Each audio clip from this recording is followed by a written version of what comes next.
I was paid to translate an unreadable book. Instead, it started rewriting me.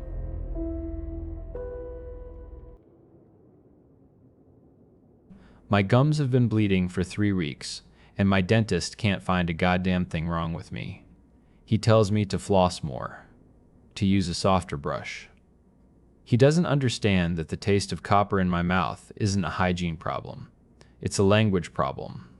The words are sharp, and they're coming from the inside out. I should never have said yes. That's what I tell myself when I wake up with my jaw aching, the ghost of a syllable still vibrating behind my teeth. You should have burned the letter. I was a doctoral candidate in paleolinguistics, which is a fancy way of saying I studied alphabets that nobody had spoken for 1,000 years. My dissertation was on Proto-Semitic script, the kind of topic that gets you polite nods at conferences and a tenure-track position in a basement office somewhere in the Midwest. I was broke, I was bored, and I was hungry for something real. Then the letter came. Hand-delivered to my department, no postage. Just my name, Iowan, written in a stark black calligraphy on thick cream-colored cardstock. It was from a man who called himself only the curator. He represented a private collection, he said, an acquisition of singular importance. My advisor's name was mentioned as a reference. The offer was obscene, a 3-month residency on a private estate off the coast of Maine. All expenses paid, plus a stipend that would clear my student debt twice over. The letter never named the artifact. It didn't have to. For people like me, there's only one summit. One great silent mountain. The Voynich Manuscript. I expected a forgery, of course. A brilliant one, maybe, but a fake nonetheless. But when I arrived at the gray-shingled estate, a place that seemed to be perpetually shrouded in sea fog, the curator led me not to a vault, but to a small cedar-paneled study. In the center of the room sat a simple iron-bound chest. He unlocked it, lifted the lid, and the smell hit me first. Not just old paper and time. It smelled of damp earth, dried herbs, and something metallic, like old blood. It was real. The vellum was stiff and uneven, the pages filled with the familiar, impossible script that flowed like water and refused to be held. And the drawings. My God, the drawings. I'd spent years looking at high-resolution scans, but they were a pale imitation. In person, the ink had a texture. It was raised from the page, slick and dark, as if it had never truly dried. I ignored the cosmological charts and the bizarre, naked figures bathing in green liquid. I went straight for the botanical section. That was my specialty. I told myself I'd be methodical, clinical. I would analyze the morphology of the script, cross-reference symbol frequencies, and build a lexical map. I would be the one to finally crack it. That was my first mistake. You don't crack the Voynich, it cracks you. The plants weren't plants, not really. The longer I looked, the more my stomach twisted. One had roots that looked disturbingly like a human spinal column, complete with delicate, branching nerves. Another had a flower that, if you squinted, was a perfectly rendered diagram of a human heart, peeled open and blooming. It was anatomical horror disguised as botany. About a month in, I decided to replicate one of the drawings. Just a small one, a twisting root system from the margin of folio 78. I wanted to feel the flow of it, to understand the scribe's hand. I pinned a sheet of tracing paper over the page and began to follow the lines with a fine-tipped pen. As my pen traced a sharp, downward curve, a pain like a white-hot needle shot through my right kidney. I gasped, dropping the pen. The pain was so sharp, so specific, I almost blacked out. My hand flew to my side, half expecting to feel blood. There was nothing, just a deep, throbbing ache that pulsed in time with my own heartbeat. I looked back at the page.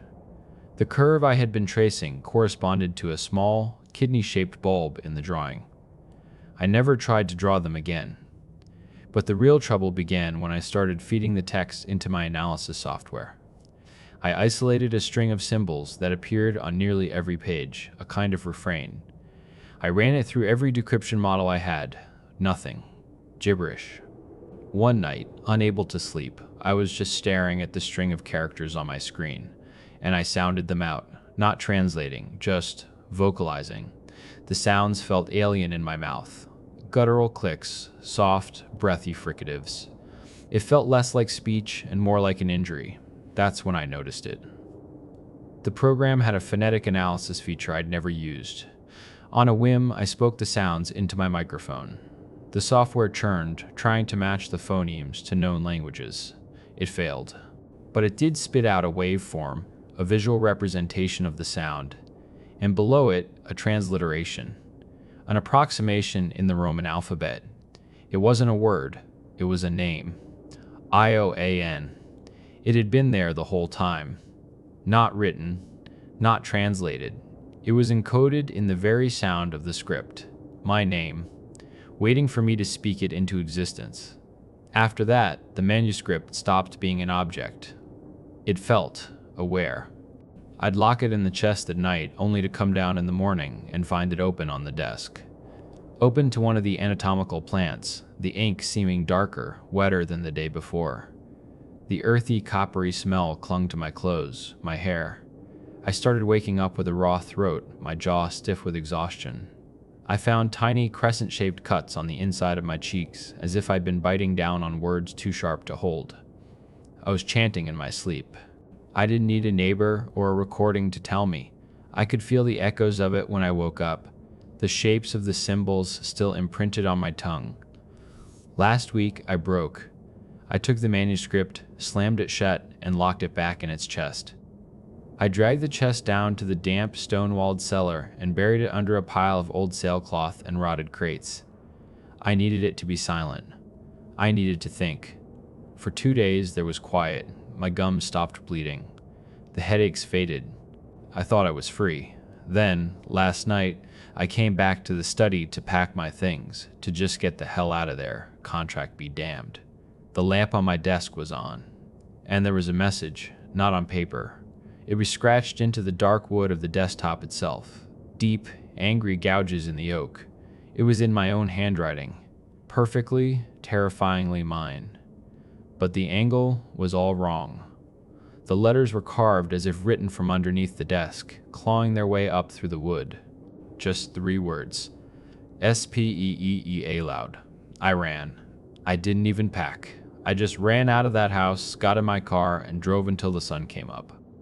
I'm in some shitty motel in New Hampshire now, the kind where the Gideon Bible is missing and the Gideon is missing too.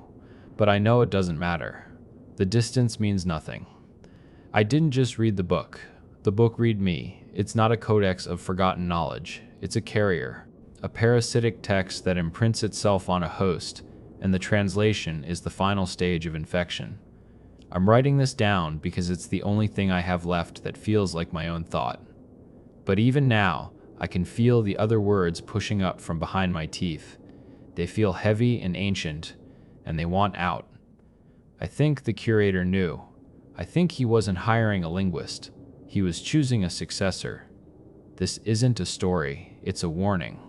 If you ever see the symbols, if you ever feel that strange, elegant script pulling at the corner of your eye, don't try to understand it. Don't even look at it, because it's looking back. The Voynich Manuscript isn't a book that you read. It's a book that writes itself onto you. The ink is just a primer. The real text is carried in the blood, spoken through the mouth, and passed on like a fever.